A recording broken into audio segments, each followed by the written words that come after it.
ایک چیز کی اجازت اگر اللہ تعالیٰ نے دے دی نا تو وہ اللہ نے دے دی. کر نہیں رہے نا وہ الگ بات ہے. مجھے اجازت ہے 4 شادیوں کی, میں کر نہیں رہا ہوں وہ الگ بات ہے, لیکن یہ اجازت مجھے اللہ نے دی ہوئی ہے تو وہ مجھ سے کوئی چھین نہیں سکتا ہے. لیکن یہ میرا پیار ہے, وہ میری رسپیکٹ ہے اس کے لیے کہ میں زندگی فی الحال جو ہے وہ انہی کے ساتھ گزارنا چاہتا ہوں. السلام علیکم, میں کیسر احمد راجہ. امید ہے آپ کی طبیعت بالکل ٹھیک ہوگی. یہ وہ کلپ ہے جو ابھی ریسنٹلی ہمارے نیشنل ٹی وی پہ چلا, جس کے بعد پھر سیکولرز کے ایوانوں میں ایسے آگ لگی ہوئی ہے جیسے ان کا کوئی ذاتی نقصان ہو گیا ہے.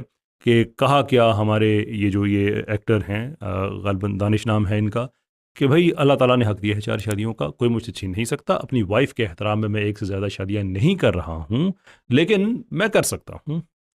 What exactly is controversial in that? اس میں متنازع چیز کون سی ہے؟ دیکھیں, جب آپ کسی چیز کو متنازع بناتے ہیں, اس پہ اعتراض کرتے ہیں, تو بنیادی طور پہ آپ کے پاس ایک فریم آف ریفرنس ہوتا ہے جس سے آپ اس کو میجر کرتے ہیں اور پھر کہتے ہیں کہ میرے اعتراض کی فاؤنڈیشن یہ ہے. سو ان دس کیس ایک مسلمان ہے, وہ قرآن کی بات کر رہا ہے اور اس پہ اعتراض کرنے والے لوگ مسلمان ہیں, تو کیا یہ ہو سکتا ہے پھر آپ اس پہ اعتراض کریں؟ obvious آنسر از نہیں, اس لیے کہ جو آبجیکٹو فریم آف ریفرنس ہمارے پاس ہے وہ تو اسلام ہے, وہ تو قرآن ہے. تو جہاں تک مسلمانوں کا تعلق ہے وہ تو اسلام اور قرآن کے احکام پہ, سنت کے میں دیے گئے احکام یا اجازت نامے ہیں, سہولتیں ہیں, حقوق ہیں, ان پہ تو اعتراض نہیں کر سکتے. تو اگر اعتراض کر رہے ہیں تو اس کا مطلب یہ ہے کہ اس سارے کنسٹرکشن کے اندر جو اعتراض جو ریکوائرمنٹس ہیں ان میں سے کوئی نہ کوئی ضرور چینج ہوگی. سو وہ ریکوائرمنٹس کیا ہیں جو بھی ہم نے بیان کی ہیں, کہ یہ حکم یا اجازت یہ قرآن کی طرف سے ہے.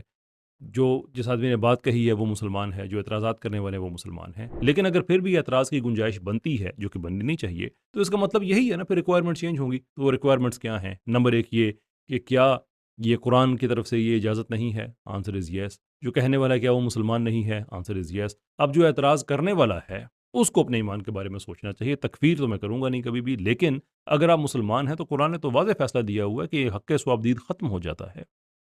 اللہ اور اللہ کے رسول صلی اللہ علیہ وسلم کا جب حکم آ جائے تو ان دس کیس حکم یہ نہیں ہے کہ آپ نے 4 شادیاں کرنی ہیں, بلکہ حکم یہ ہے کہ اگر کوئی 4 شادیاں کرنا چاہتا ہے تو اس پہ کوئی رکاوٹ نہیں ہے, اور یہ کہ 4 سے زیادہ وہ نہ کرے.